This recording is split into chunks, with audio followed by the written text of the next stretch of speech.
So I'm in the woods trying to catch my breath. I am not out of breath. Like, look, y'all can see how fast I'm moving. I'm barely moving, but I came into the woods because I am riddled with some fear and anxiety. And I had to come here to center myself and get myself together.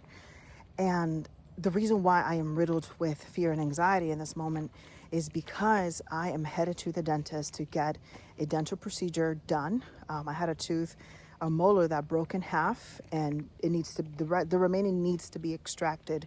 And I have this not so good history with dentists and getting dental work done. So my mind is interpreting going to the dentist as danger, as it's just remembering that past pain. It's remembering how it has been so far. And I love how God is speaking to my heart through this whole thing, because the easy way out of these emotions that I'm processing, fear and anxiety, would be for me to cancel this appointment and go home and put it off until it's bad for another time. I'm not in pain.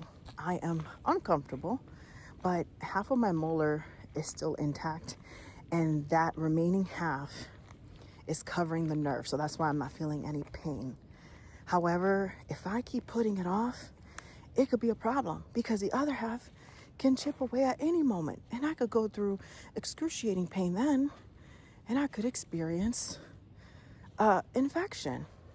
So the wise thing right now is to take up on the solution that is available, ready for me to take on, which is to go to the dentist. And sometimes that's what happens in our lives. There are things that, there may be a need in your life, or there may be something that God needs you to take care of, that you need to take care of. And the answer, the solution is right there. What you need is right there. But then your trauma-informed mind and body will lie to you and will trick you to think that the answer, that the solution is actually the threat.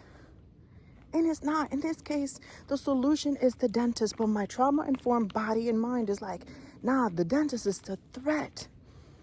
But I have to push past it and realize that would be just me self-sabotaging, will be me allowing fear to rule over my life. And I could really pay severe consequences later on if I let it win. And another thing, I can't sit here and wait for me to no longer feel or be experiencing fear and anxiety. I have to make the decision, which I have, that we're going to go through with this. Now, I've done my due diligence. I've talked to the dentist. I've researched their office. I've researched their reviews. And I'm like, okay, I've done my homework. The rest, could it go bad? Still, yes.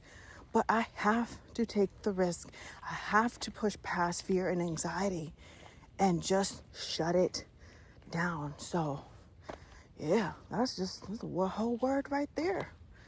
A whole word right there.